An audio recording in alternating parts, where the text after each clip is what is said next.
Hi, in this lecture we will talk about Repaint algorithm. Let's say that we have a pre-trained diffusion model. This diffusion model will generate images for faces. Of course, we will start with a pure noise from the standard Gaussian distribution. We will start from time step 1000 and we will do reverse diffusion process to generate x0. Firstly, as you know, we will pass xt and the current time step through our U-network, and our U-network will return the predicted epsilon. We will use this predicted epsilon inside this Gaussian distribution to get the value of xt minus 1 variable, and we will reduce the value of time step by 1, and we will pass them again through our U-network. So now we moved one step backward. We will do this again and again until reaching x0, our clear image. So now we have this generated image x0. Now let's say that you don't like the right part of your generated image. So firstly, we will remove this right part. Now, this repaint algorithm will try to complete this part by using our diffusion model, our pre-trained diffusion model. But how can we do that? How this repaint algorithm works?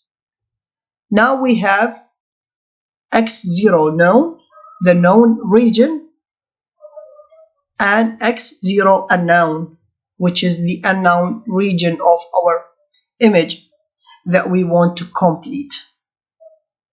And we will call this image x0 with mask. Okay?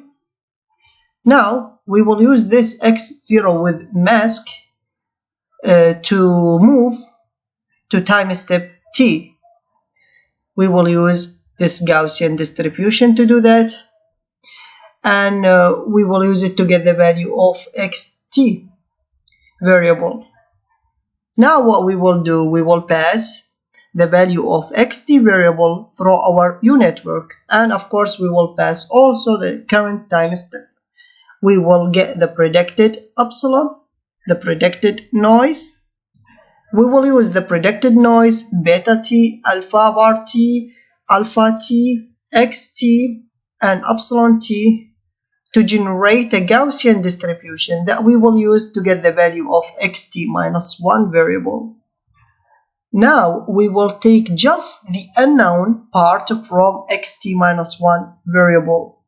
Here our diffusion model will automatically try to harmonize the unknown part of xt minus 1 variable with the known part. Our diffusion model will do this inherently during finding and removing the noise from xt variable. So now we can say that the unknown part of xt minus 1 variable, it is better than the unknown part of xt variable. And as you know, we have x0 with mask, which is this image here. We will use it with epsilon 0 that we will get from the standard Gaussian distribution, and the time step t minus 1 and alpha bar t minus 1 to create this distribution that will move us directly from x0 with mask to xt minus 1 with mask. We will take just the known part of xt minus 1, which is this area here, but after adding a noise to move to time step t minus 1.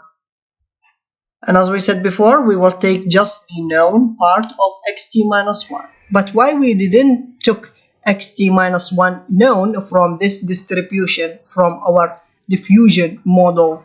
We know this region, so why we need to use our diffusion model to predict this region in the first place? We just need to use our diffusion model to find the unknown area based on the known area.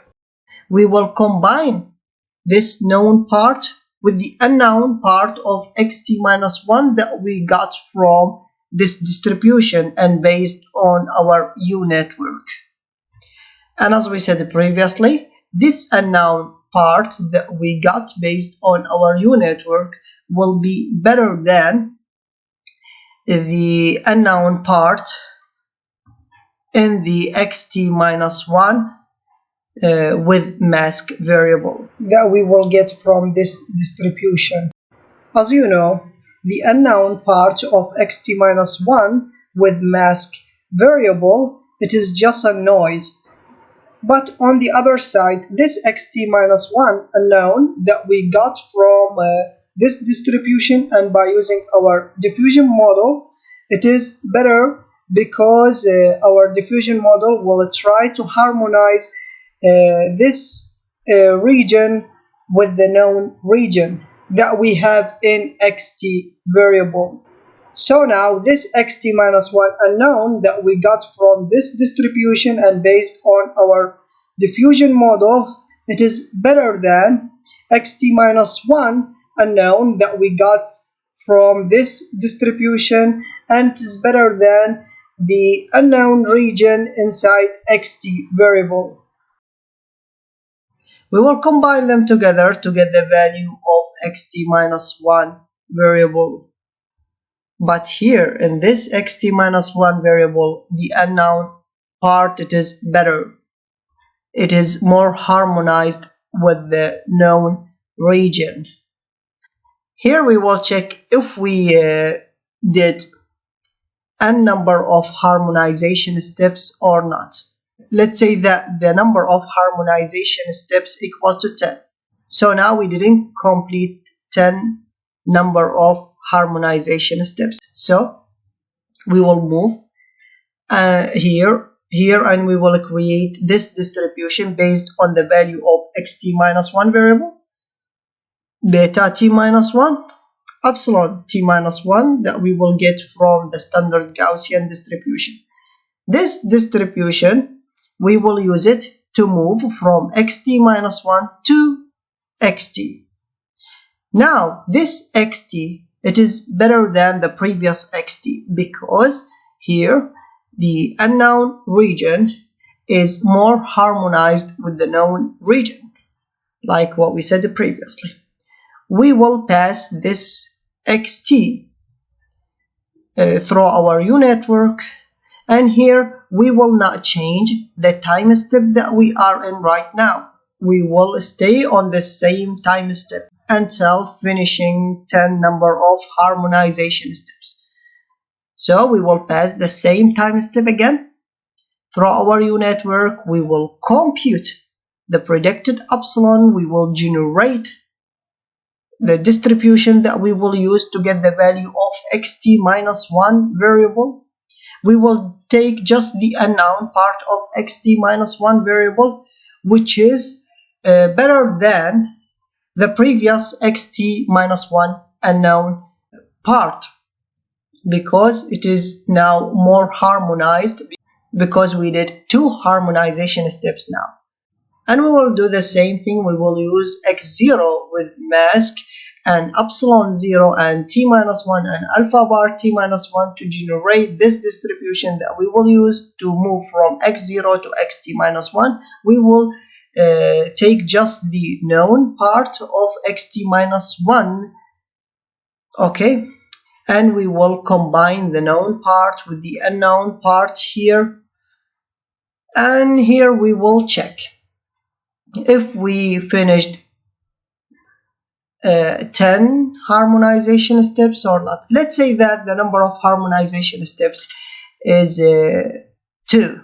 So we will activate this branch, and here what we will do actually, we will take the value of xt minus 1 and we will make xt equal to xt minus 1, and we will reduce the time step by 1. So in other words, it means that we moved 1 time step backward, which is our reverse diffusion process. And they found that it is better to not use repaint algorithm after each time step, but after a number of time steps. Let's say that after 10 time steps, we will apply this algorithm, this operation, this harmonization process. Let's say that we are at time step 1000, okay? And we will do the normal reverse diffusion. We will move 10 time steps backward, so we will reach 990 time step. And here we will do repaint algorithm. We will apply 10 harmonization steps during time step 990. And after finishing these harmonization steps, we will move 10 time steps backward and we will reach 980 time step, and we will apply harmonization steps again to harmonize the unknown part with the known part. So now, why we need to move 10 time steps before applying this operation?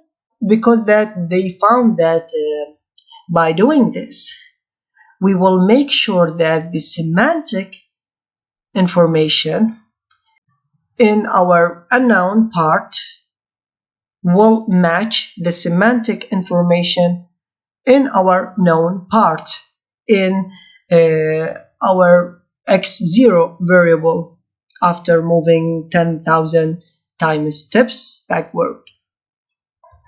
Now we will learn how to apply all these things practically.